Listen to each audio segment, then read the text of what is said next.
Bharatiya Janata party के दामन? देखिए, कुछ परिस्थितियाँ ऐसी रही उनकी कि वो तो 1 साल पहले ही बीजेपी का दामन थाम चुके थे, और क्या परेशानी उनके ऊपर रही, क्या प्रेशर रहा बीजेपी का, वो जाने।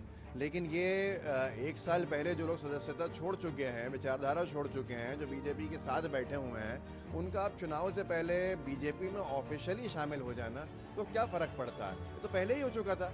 सचिन बिरला जी को बीजेपी टिकट देने के पहले ही मूड में अगर होती तो अभी भी दे और चुनाव लड़े सचिन बिरला जी।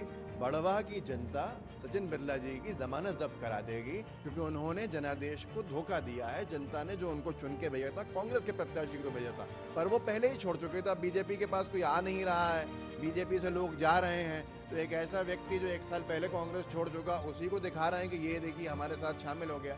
ये बीजेपी की हालत हो चुकी है, वैचारिक दिवालियेपन से गुजर रही है, इसलिए इस तरह के काम कर रही है।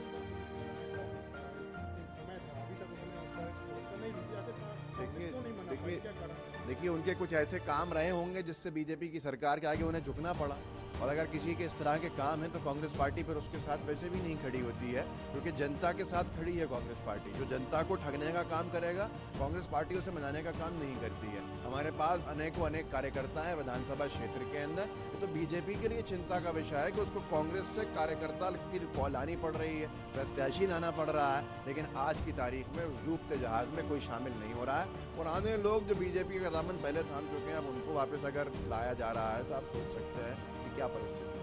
तो भारतीय जनता पार्टी आज औपचारिक तौर पर उन्होंने सदस्यता ले ली है, शिवराज जी। देखिए, बिरला जी एक तो तकनीकी विधायक ही बचे थे। 2021 से घोषणा लगभग उन्होंने करी दी थी कि वो विदाई लेंगे और भारतीय जनता पार्टी में जाएंगे। बहरहाल जो नफरती फरमान के साथ जुड़ना चाहते हैं तो वेल एंड गुड, हमारी तो शुभकामनाएं उनके साथ हैं।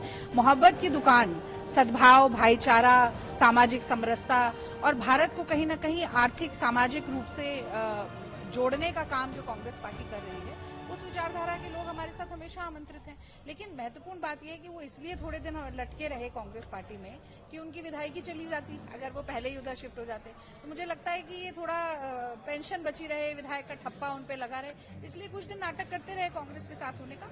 पर बहरहाल इसमें कोई दुख की बात नहीं है, दुख होगा उन्हें होगा जैसे ही चुनावी नतीजे अगले आएंगे। लेकिन फ्री में नाराजगी क्यों दूर नहीं हो पाई? काफी लंबा समय था, 2 साल करीब थे, 1 से 2 साल। यदि नाराजगी दूर होती तो शायद फिर से वो कांग्रेस के साथ ही होते, लेकिन अब तो देखिए, कांग्रेस परिवार का हर जन जो है उसके साथ क्षेत्रीय नेतृत्व का और केंद्रीय नेतृत्व का आत्मीय संबंध है।